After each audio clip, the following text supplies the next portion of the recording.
الله من الشيطان اللعين الرجيم بسم الله الرحمن الرحيم الحمد لله رب العالمين والصلاة والسلام على أشرف الأنبياء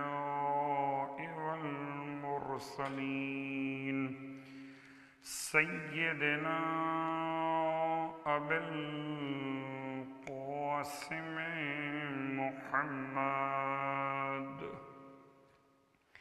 وعلى أهل بيته الطيبين الطاهرين واللعنة الدائمة على أعدائهم أجمعين أما بعد فقد قال الله تبارك وتعالى في كلامه الحميد وفرقانه المجيد قوله الحق وهو أصدق القائلين بسم الله الرحمن الرحيم يؤتي الحكمة من يشاء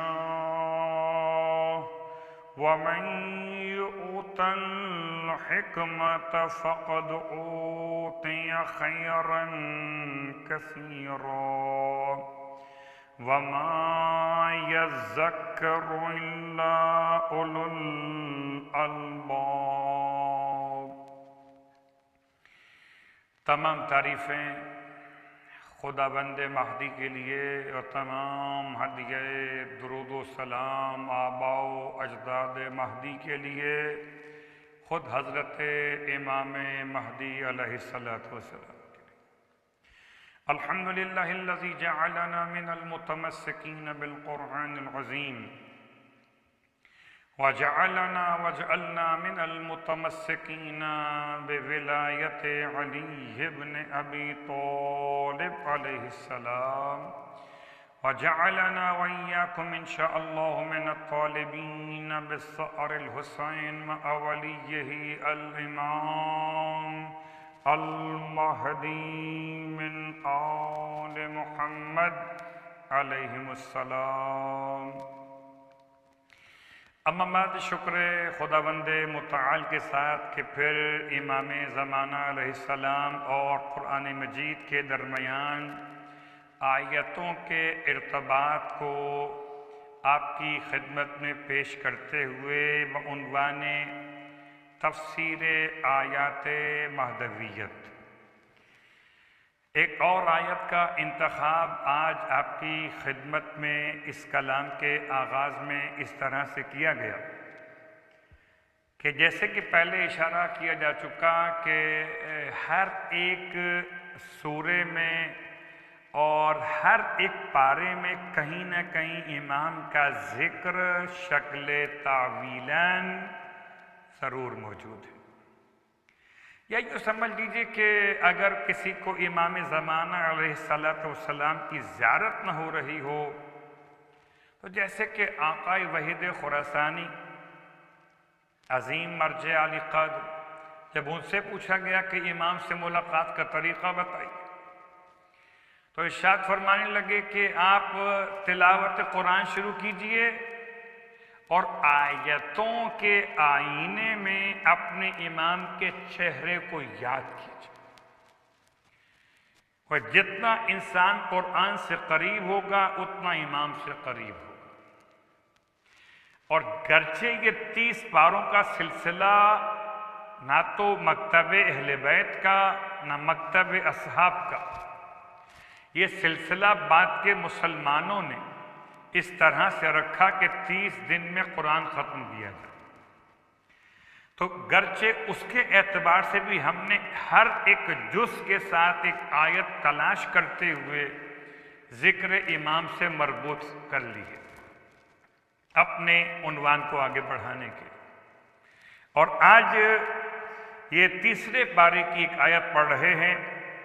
آیت کا نشان ہے 269، آیت نمبر 269 سورہ مبارکہ البقرہ، تیسرے پارے کی آیت سورہ بقرہ آیت نمبر 269۔ اور اس آیت کے ترجمے پہ غور کیجئے گا، یؤتی الحکمت من یشاء، پروردگار عالم جس کے لیے چاہتا ہے اپنی حکمت کو عطا کرتا ہے۔ وَمَن يُؤْتَ الْحِکْمَةَ فَقَدْ أُوتِیَ خَیْرًا کَثِیرًا، اور خدا جس کے لیے اپنی حکمت کو عطا فرمائے تو گویا اس کو پروردگار نے خیر کثیر عطا کر دیا۔ وَمَا يَذَّکَّرُ إِلَّا أُولُو الْأَلْبَابِ، اور نصیحت اور یاد دہانی تو اگر ہے تو صرف صاحبان شعور کے لیے، صاحبان عقل کے۔ اس کا ترجمہ آپ کی خدمت میں اب آئیے غور کیجئے کہ امام جعفر صادق علیہ السلام ارشاد فرماتے ہیں، راوی ہیں ابی بصیر عن ابی عبداللہ فی قول اللہ عز وجل، امام علیہ السلام نے اس آیت کے ذیل میں ارشاد فرمایا کہ وَمَن یُؤْتَ الْحِکْمَةَ فَقَدْ أُوتِیَ خَیْرًا کَثِیرًا، فقال، امام فرماتے ہیں طاعت اللہ و معرفت الامام۔ یہ حکمت سے مراد کیا ہے؟ یہ خیر کثیر کیا ہے؟ کیا دو چیزیں ہیں، جس سے خدا حکمت عطا کر دے اسے خیر کثیر دیتا ہے۔ کیا ہے یہ؟ کیا دو چیزوں کا نام، طاعت اللہ و معرفت الامام، ایک اللہ کی اطاعت، ایک امام کی معرفت۔ سبحان اللہ۔ آیت کا مزاج دیکھیے، اس کے بعد روایت میں غور کیجئے۔ اسی انداز سے ایک اور روایت آپ کی خدمت میں، عن ابی عبداللہ قال، راوی کہتا ہے سمعت یقول، میں نے سنا کہ امام ارشاد فرما رہے ہیں وَمَن یُؤْتَ الْحِکْمَةَ فَقَدْ أُوتِیَ خَیْرًا کَثِیرًا۔ اس آیت کے ذیل میں قال، امام فرماتے ہیں معرفت الامام وَاجْتِنَابُ الْکَبَائِرِ الَّتِی أَوْجَبَ اللَّهُ عَلَیْهَا النَّارِ، کہ یہاں حکمت اور خیر کثیر سے مراد دو باتیں ہیں، ایک امام کی معرفت اور ایک ایسے بڑے بڑے گناہوں سے اپنے آپ کو روکنا، اجتناب کرنا کہ جن گناہوں کی بنیاد پر اللہ جہنم کی آگ کو واجب کر دیتا ہے۔ کتاب کافی باب الکبائر میں یہ روایت اور امام زمانہ علیہ السلام سے اس بات کو منسوب کرتے ہیں۔ من یشاء پہ غور کیجئے پہلے، من یشاء کیا ہے؟ اب غور کیجئے کہ پروردگار عالم کے حوالے سے جو استعمال کی جاتا ہے کہ پروردگار جس کو چاہتا ہے عزت دیتا ہے، جس کو چاہتا ہے ذلت دیتا ہے، جس کو چاہتا ہے ہدایت کرتا ہے، جس کو چاہتا ہے گمراہ چھوڑ دیتا ہے۔ ان تمام تر آیتوں میں آخر کیا لفظ یشاء کی حیثیت ہے؟ میں اگر عام انسانوں کی بات کروں تو آپ سے وہ سوال کیا جائے کہ آپ یہ کام کیوں کر رہے ہیں؟ اگر آپ جواب صحیح دینا نہ چاہیں یا آپ کے پاس کوئی لاجک نہ ہو، آپ کہتے ہیں جی میری مرضی۔ لفظ تو بڑا عجیب سا ہو گیا، اتنا زیادہ بدنام ہوا سڑکوں پر خواتین کی عزت کو پامال کرتے ہوئے یہ نعرہ میری مرضی۔ جب آپ سے پوچھا جائے کہ آپ یہ کیوں کر رہے ہیں، آپ سے پوچھا جائے کہ آپ اپنی بچی کی شادی میں مکس گیدرنگ کیوں کر رہے ہیں، میری مرضی۔ آپ سے پوچھا جائے کہ آپ نے داڑھی کیوں صاف کر دی، کہ میری مرضی۔ کہ آپ نے اپنی خاتون کو پردہ کیوں نہیں کرایا، کہ میری مرضی۔ تو یہ عجیب بات ہے، آپ ہوتے کون ہیں جو آپ کی مرضی؟ تو لفظ یشاء کا ایک ترجمہ اردو محاورے میں میری مرضی۔ اس کا مطلب کیا وہی اسٹائل ہے خدا کے لیے؟ جیسے آپ کہتے ہیں کہ آپ کی مرضی، تو خدا بھی کہے میری مرضی، میں جس کو چاہوں حکمت دوں، اور جس کو چاہوں حکمت نہ دوں، جس کو چاہوں ہدایت دوں، جس کو چاہوں گمراہ چھوڑ دوں۔ تو اگر ایسی بات ہے اور لفظ یشا کا مطلب وہی ہے جو آپ کا ہمارا عام ترجمہ ہے، تو یہ خدا کے شایانہ شان تو نہیں ہے۔ آئیے غور کیجئے، اصلاً فیض الہی، خدا سب کا خدا، سب کا خدا، وہ سب کا پالنے والا، عالمین کا رب ہے۔ ہر ایک انسان، ہر ایک حیوان، ہر ایک مخلوقات کا خالق کون؟ وہی پروردگار۔ تو اس کا فیض تو سب کے لیے جاری ہونا چاہیے۔ یہ کیا بات ہوئی کہ جس کو چاہا اس پہ فیض جاری کر دیا، جس کو چاہا چھوڑ دیا؟ سب کے لیے اس نے اپنے فیض کو جاری کیا۔ اور اب کوئی میزان رکھا جائے، بہت غور کیجیے گا، اگرچہ بہت ساری روایات کو ہم ٹچ نہیں کر رہے، صرف کچھ مثالیں آپ کی خدمت میں عرض کرنا چاہوں گا۔ مثال یہ سمجھیے کہ میرے پاس ایک جگ میں بھرا ہوا شربت، کہہ لیجئے موسم ماہ رمضان کا، تو شربت تو بہرحال آپ استعمال کر رہے ہوں گے، یا کوئی اور مشروب یا پانی آپ کے ہاتھ میں جگ بھرا ہوا۔ اب اس بھرے ہوئے جگ کا جو بھی پانی اور مشروب ہے، میرے پاس تین آپشن ہیں۔ ایک چھوٹا رکھا ہے پیالہ، ایک رکھا ہے کپ، ایک رکھا ہے گلاس۔ اب مجھے بتائیں کہ کیا میں اس بات پہ قادر نہیں ہوں کہ میں اس جگ کے پانی یا مشروب کو ان میں کسی ایک کے اندر پورا ٹرانسفر کر دوں؟ میں تو قادر ہوں، میں کر سکتا ہوں، لیکن ان تینوں برتنوں میں یہ صلاحیت نہیں ہے کہ یہ اس پورے جگ کے پانی کو اپنے اندر سمو سکے۔ بات واضح ہو رہی ہے؟ فیض الہی سب کے لیے برابر ہے، البتہ جو نفس خود اپنی صلاحیت کو خدا کی بارگاہ میں پیش کرے کہ خدا کی امانتیں برداشت کر سکتا ہو، خدا کی اطاعت پر ثابت قدم رہ سکتا ہو۔ مثال پہ غور کیجیے گا، میں نے جب پانی ڈالنا چاہا، میں ڈالنا چاہتا تھا، میں تو چاہتا تھا کہ سارا پانی اس کے اندر آ جائے، مگر اس کا خود قابلیت کی صلاحیت نہیں تھی۔ اس میں قابلیت نہیں ہے، مجھ میں قابلیت ہے، اس پانی کے اندر قابلیت ہے، اس میں قابلیت نہیں ہے، نہ اس پیالے میں، نہ اس کپ میں، نہ اس گلاس میں۔ لا محالہ، میں نے دیکھا کہ ان تمام برتنوں میں سے ایک برتن اس کے برابر ہے، یعنی وہ بھی ایک جگ ہے، اور جتنا بڑا یہ جگ ہے اتنا بڑا وہ جگ ہے۔ تو اب میں سمجھ گیا کہ اگر مجھے اس پانی کو کہیں اور ٹرانسفر کرنا ہے پورا، تو میں اس کو اس بڑے برتن یعنی جگ کے اندر ٹرانسفر کر سکتا ہوں، کیونکہ اس میں قابلیت اور صلاحیت موجود ہے۔ سبحان اللہ۔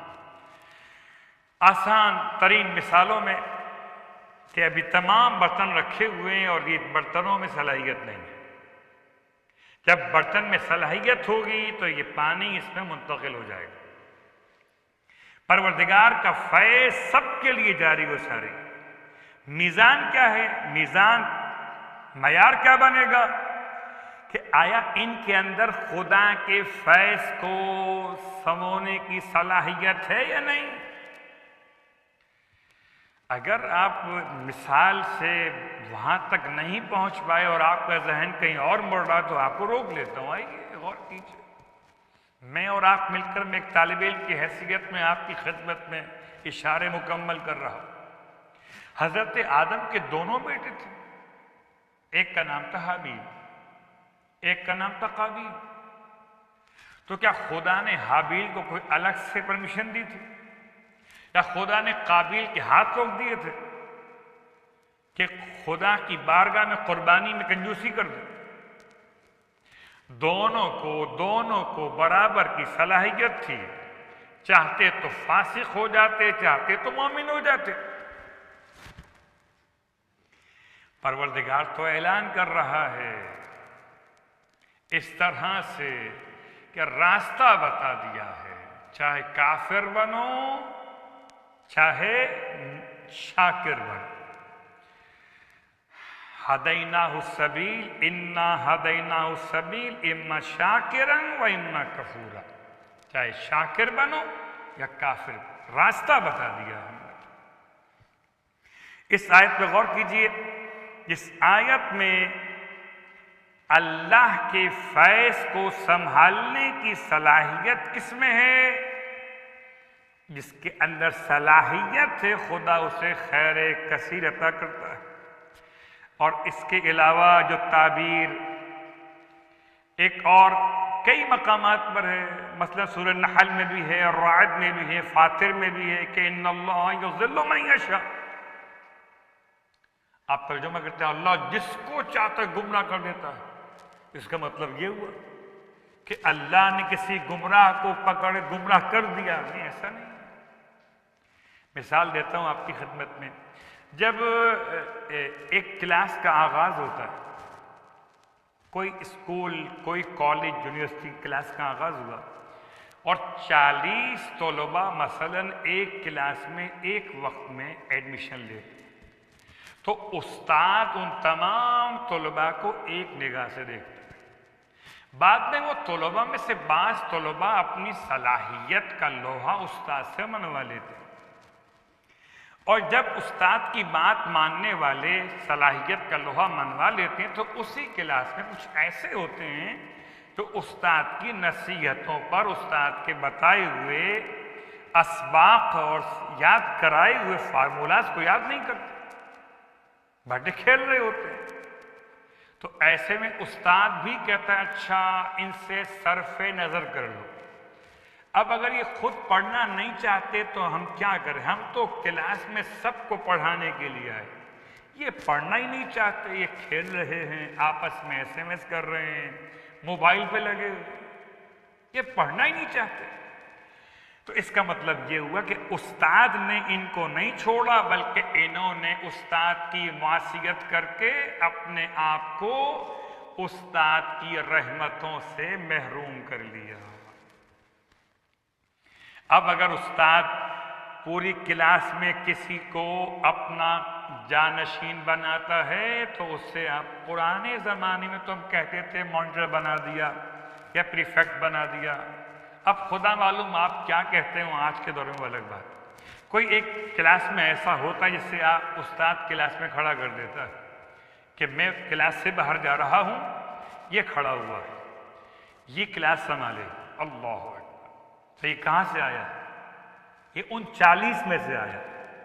وہ سب کے سب برابر تھے، سب نے فارم فل کیا تھا، سب کی صلاحیت برابر تھی، مگر کسی نے اپنی صلاحیت کے ذریعے سے اپنے استاد کا احترام کر کے اپنا لوہا منوا لیا، کچھ نے اپنے آپ کو ناکار اور ناکام کروا لیا۔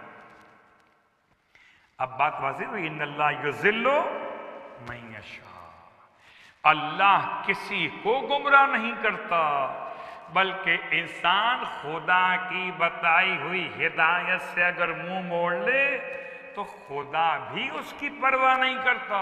جب خدا پرواہ نہیں کرتا تو یہ چلتے چلتے گمراہی کے راستے پر آتش جہنم کا حقدار ہو جاتا ہے۔ وَمَا يَذَّكَّرُ إِلَّا أُولُو الْأَلْبَابِ۔ اللہ اکبر! غور کیجئے، یہ تمام کے تمام تر وہ باتیں کہ جو امام زمانہ علیہ السلام کے حوالے سے ایک نہیں دو نہیں سارے ائمہ کی اطاعت، سارے انبیاء کی اطاعت، خیر کثیر کیا، حکمت کیا کہ جو اپنے اندر صلاحیت کو ثابت کرے خدا اس کے لیے فقط اوتیا خیرن کثیرا۔ اور اب چونکہ بات یہاں تک پہنچی ہے اور ایسے میں بہت ساری مثالیں آپ کی خدمت میں عرض ہو چکی، امام زمانہ علیہ السلام کی بارگاہ مقدس سے کہ جو امام کے اصحاب ہوں گے، صاحبان عقل ہوں گے، صاحبان اطاعت ہوں گے، وہ خدا کی اطاعت کرنے والے، امام کو پہچاننے والے، وہ امام کو پہچاننے والے، وہ اجتناب کبائر، بڑے گناہوں سے اپنے آپ کو بچا لینے والے۔ کیا ایسا ممکن ہے؟ جی، امام کی یاد، امام کی محبت ہو، بہت ساری مثالیں موجود ہیں۔ امام سے ملاقات کرنے والوں کی مثالیں بہت ساری موجود ہیں۔ ان مثالوں میں روزانہ آپ کی خدمت میں کچھ مثالیں پیش کی جاتی ہیں، اور آج سے اشارہ کرتے ہوئے کیا میں نے اور آپ نے اپنے زمانے کے امام کو اپنے ماحول میں محسوس کیا؟ ہم نے تو اپنے امام کو اپنے ماحول سے خود ہی نکالا ہوا ہے۔ مجھے معاف کیجیے گا، عجیب و غریب کیفیت ہے۔ میں مثال دے سکتا ہوں اپنے گھر کی، اور آپ مثال لا سکتے ہیں اپنے گھر کی۔ اگر کوئی آپ کا عزیز ملک سے باہر گیا ہو، آپ کا بیٹا باہر گیا ہے، آپ کی بیٹی باہر گئی ہے، تو اگر آپ کو اس بیٹے سے بڑی محبت ہے اور بیٹی سے بڑی محبت ہے، تو آپ ہر کھانے کے وقت میں جب پوری فیملی جمع ہوتی ہے اسے یاد کرتے ہیں۔ تو کیا کبھی امام کو ایسے یاد کیا؟ اللہ اکبر! غور کیجئے، وہ آج کے زمانے کے علماء کی مثال آپ کی خدمت میں، اور خاص طور سے ایک ایسی شخصیت کی مثال آپ کی خدمت بیان کر رہا ہوں کہ جو امام زمانہ علیہ السلام سے ملاقات کا شرف حاصل کر چکے۔ امام سے ملاقات کرنے والوں میں علماء بھی ہیں، غیر علماء بھی ہیں، مراجع الزام بھی ہیں، اور عام افراد بھی ہیں۔ اب چاہے وہ مسافر راستہ بھول گیا ہو، جیسے کہ اس سید کا واقعہ، جسے سید احمد کے نام سے یاد کیا گیا، رشت کا رہنے والا، اور یہ جا رہا تھا حج کے لیے۔ پورا تفصیل کے ساتھ تو واقعہ پیش نہیں کر رہا، صرف اشارہ کر رہا۔ یہ جا رہا تھا حج کے لیے، اور جب قافلے کے ساتھ، وہ قافلہ تجار تھا، چونکہ آگے کوئی حج کا قافلہ نہیں مل رہا، جب یہ تاجروں کے قافلے کے ساتھ آگے بڑھا تو موسم خراب ہو گیا۔ تبریز سے آگے کا واقعہ، اور جب موسم خراب ہوا تو اس کی سواری کو ذرا سا کمزور تھی چلنے میں، قافلہ آگے بڑھ گیا، یہ پیچھے رہ گئے۔ ایسے موسم عجیب ہو گیا، برف گرنے لگی، بہت سخت سردی پڑنے لگی۔ یہ تھک کے بیٹھ گیا کہ جب کچھ صبح نمودار ہوگی تو میں پھر ہمت کروں گا آگے بڑھنے کی۔ ایسے میں عجیب بات پیش آئی کہ وہاں اس نے دیکھا کہ اس پورے ماحول میں ایک ایسا شخص موجود ہے کہ جو بظاہر ہاتھ میں بیلچہ لیے ہوئے باغ کے درخت کے پتوں پر گری ہوئی برف کو صاف کر، رات کے 3 بجے کا واقعہ، صاف کر۔ اور اس نے اس کو دیکھا تو قریب آ کر اس کا نام لے کر اسے آواز دی اور پوچھا کہ تم یہاں کیوں بیٹھے؟ سلام دعا کے بعد پوچھا تم یہاں کیوں بیٹھے؟ اس نے بتایا کہ میری سواری کا جانور جو ہے وہ چل نہیں پایا، قافلہ آگے بڑھ گیا، اب میں چاہتا ہوں دن کی روشنی میں یہاں سے آگے بڑھوں گا۔ آنے والا شخص کہتا ہے فارسی زبان میں، چونکہ یہ سید بھی فارسی بولا کرتے تھے، کہتا ہے کہ تم تہجد کیوں نہیں پڑھتے ہو؟ کہتا ہے مجھے ایسا لگا جیسے اس نے مجھے متوجہ کر دیا، وہ یہ مجھ سے کہہ کر آگے بڑھ گئے، میں نے نماز شب شروع کر دی۔ جو وضو کا پانی دستیاب تھا میرے پاس، اس سے وضو کر کے نماز شروع کر دی۔ نماز شب مکمل کر کے میں پھر بیٹھ گیا کہ کچھ دیر بعد پھر وہ واپس آ گئے، وہی شخص ہاتھ میں بیلچہ لیے ہوئے۔ عجیب بات ہے، میں تو سمجھ رہا کہ شاید امام سے ملاقات ہوگی تو یہ امام کے انداز سے ملاقات ہوگی، ایک الگ انداز ہوگا۔ عجیب ملاقاتیں معصوم کی ہیں، ہاتھ میں بیلچہ لیے ہوئے، اس علاقے میں فارسی بول. پھر آگے فرمایا اس شخصیت نے کہ تم اب تک بیٹھے ہو. میں نے کہا کہ مجھے راستہ سمجھ میں نہیں آتا، میں جاؤں تو کہاں جاؤں؟ کہا اچھا تم زیارت جامعہ پڑھو. کہتے ہیں سید نہ تو مجھے اس وقت اس سے پہلے زبانی یاد تھی اور نہ آج یاد ہے، مگر جب اس آنے والی شخصیت نے مجھ سے کہا کہ زیارت جامعہ پڑھو تو میری زبان سے زیارت جامعہ نکلنا شروع ہو گئی. اللہ اکبر. زیارت جامعہ کبیرہ ایک بڑی بہترین زیارت. جب کبھی آپ کو موقع ملے تو اس زیارت کی تلاوت ضرور کیجیے گا، خاص طور سے جب آپ کا دل منقبت سننے کو چاہے تو شعراء کے کلام کے بجائے معصوم کے کلام کو سنیں، کہ معصوم نے خود معصوم کی تعریف میں کیا کلمات کہے. کہتے میں ذات جامعہ پڑھ کے پھر بیٹھ گئے. کچھ دیر بعد پھر دوبارہ آ گئے اور مجھ سے کہا تم اب تک نہیں گئے. میں نے پھر کہا کہ میں جاؤں کیسے، راستہ سمجھ میں نہیں آ رہا. تو کہنے لگے اچھا زیارت عاشورہ پڑھو. سید کہتے ہیں نہ اس سے پہلے مجھے یاد تھی زبانی، نہ آج یاد ہے. عجیب بات ہے.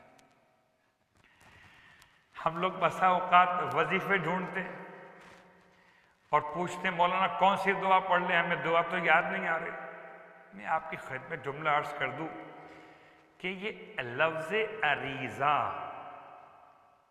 صرف نیمہ شعبان سے مخصوص نہیں ہے. عریضہ نکلا ہے عرض کے الفاظ سے.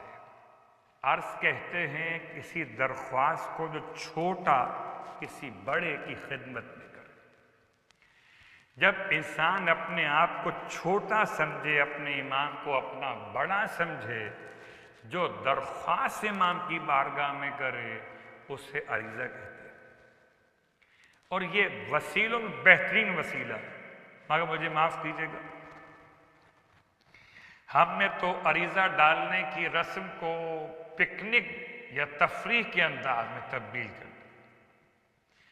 کیا خلوص، کیا رقت قلب، کیا امام کی یاد. بس اٹھا کے وہ اپنے انداز سے پٹاخے بھی ہیں، شور غل بھی ہے، اور ادھر ادھر کی باتیں بھی ہیں، غیبت بھی ہے.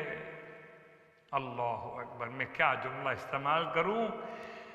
پردے کا خیال نہیں، نامحرم پر نگاہوں کا گناہ بھی، اور عریضہ امام کی خدمت میں ڈالا جا رہا. یہ کون سا عریضہ ہے؟ یہ کون سا طریقہ ہے؟ وسیلہ. عریضہ خود ایک وسیلہ ہے. اور عریضہ لکھو اور لکھ کر یا تو کسی معصوم کے روزے کی زری میں ڈال دو، یا قرآن مجید کے اندر رکھ دو، یا زمین کے اندر دبا دو، کیاری کے اندر، یا پانی میں، پانی رکا ہوا ہو، پانی چلنے والا ہو، کنویں کا ہو، چشمے کا ہو، اور امام علیہ السلام کی بارگاہ میں اپنے احوال کو لکھ دو. امام کو یاد تو کیجئے. وہ سید کہتے ہیں کہ تیسری بار انہوں نے مجھ سے کہا کہ تم زیارت عاشورہ پڑھو. مجھے یاد نہیں تھی مگر پڑھنا شروع کر دی. زیارت عاشورہ پورا سلام، پوری لعن کی کیفیت 100 مرتبہ مکمل کی. اس کے بعد دعائے علقمہ بھی پڑھ لی. پھر بیٹھ گئے. پھر میرے پاس آ گئے. اب تک نہیں گئے، مجھے راستہ نہیں معلوم. اچھا آؤ ہمارے ساتھ. اپنی سواری کے پیچھے مجھے بٹھا لیا اور میں اپنی سواری کی لگام تھام کر ان کے پیچھے بیٹھ گئے. 2 قدم چلے تھے اور چلتے ہوئے میری ران پر ہاتھ مار کے فرماتے ہیں نافلہ نافلہ نافلہ. تم کیوں نہیں پڑھتے نماز شب؟ پھر فرمایا جامعہ جامعہ جامعہ. تم کیوں نہیں پڑھتے زیارت جامعہ؟ پھر فرمایا عاشورہ عاشورہ عاشورہ. تم کیوں نہیں پڑھتے زیارت عاشور؟ یہ باتیں مکمل ابھی تک سید کہتے ہیں میں پہچان نہیں پائے کون ہے باغ کا مالی ہے، کو راستہ بتانے والا ہے۔ مجھے دکھایا دور سے تمہارا قافلہ وہاں اترا ہوا ہے، وہ لوگ ابھی وضو کے لیے اترے ہیں نماز پڑھنے کے لیے۔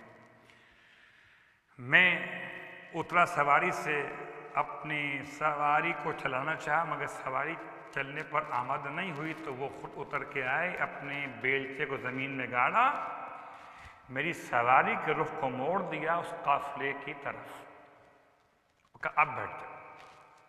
جب بیٹھ کے چلا تو میں پہنچ گیا قافلے میں۔ اب جو پلٹ کے دیکھا مجھے کوئی دور دور تک دکھائی نہ دیا، کیسا باغ، کیسا مالی، کیسا بیلچہ، کیسے برف ہٹانے کا وقت ہے۔ اب سوچتا ہوں کہ وہاں سب ترکی بولنے والے رہتے تھے، وہاں فارسی بولنے والا کیسے آ گئے؟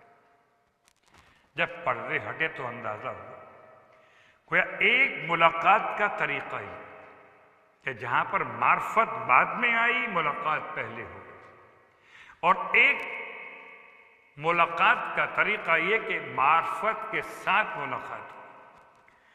اب جو عارفین ہیں، جو سالکین ہیں، جو مراجع عظام ہیں، جو علماء برحق ہیں، ان کی ملاقات بامعرفت ہوتی ہے، اور جو عام افراد صاحبان ایمان ہیں ان کی ملاقات پہلے اور معرفت بعد میں ہوتی ہے۔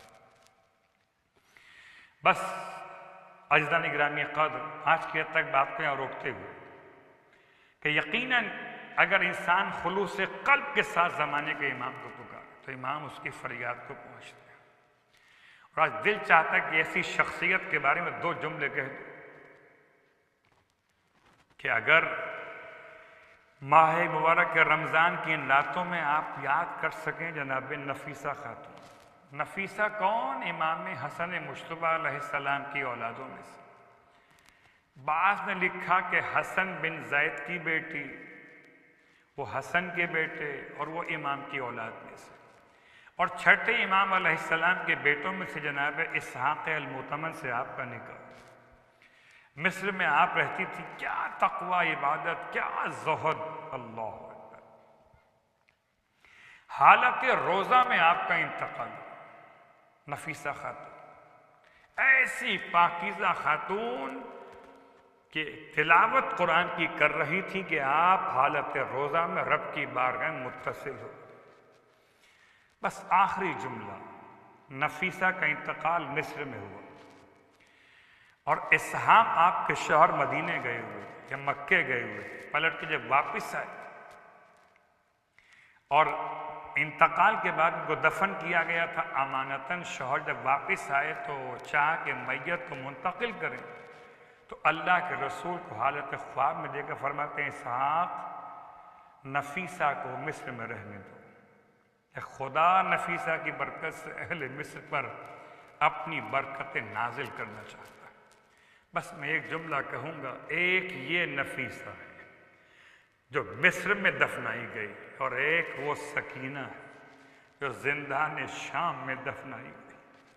بس یہ اس غربت کی کیفیت تھی کہ مسافرت وہاں بھی ہے، مسافرت یہاں بھی ہے، مگر یہاں اس 4 سال کی بچی کا لاشا میرے چوتھے امام نے ایسے اٹھایا کہ ہاتھوں میں ہتھکڑیاں تھیں، پیروں میں بیڑیاں تھیں، اور کوئی جنازے کو اٹھانے کے لیے ساتھ دینے والا موجود نہ تھا۔ اپنی بہن کے جنازے کو اٹھا کر امام روتے تھے، پھٹے ہوئے اسی پیرہن میں سکینہ کا کفن بنا۔ اے نفیسہ، آپ کو مصر میں کفن مل گیا، آپ کو مصر میں دفن کا عنوان مل گیا ہے۔ سکینہ زندان شام میں حسین کی یتیم بیٹی اس طرح سے رہ گئی کہ پورا قافلہ رہا ہو گیا۔ سکینہ زندان شام۔ الا ولعنۃ اللہ علی القوم الظالمین وسيعلم الذین ظلموا أي منقلب ينقلبون۔ بہر اللہ واسطہ محمد و آل محمد کا ہماری اس عبادت کو اپنی بارگاہ میں قبول و مقبول فرما۔ بہر اللہ واسطہ محمد و آل محمد کا پروردگار ہم سب کو اپنے زمانے کے امام کی دعائیں اور محبت نصیب فرما۔ دعائے ندبہ میں آپ پڑھتے ہیں حب لنا رأفتہ و رحمتہ و دعاءہ و خیرہ۔ پروردگار ہمارے امام کو ہم سے راضی خوشنود فرما۔ پروردگار تمام مقدس مقامات کی زیارت ہم سب کو نصیب فرما، خاص طور سے بی بی نفیسہ اور جناب سیدہ سکینہ کے روزوں کی زیارت نصیب فرما۔ ربنا تقبل منا انک انت السمیع العلیم بجائے محمد وآلہ المعصومین۔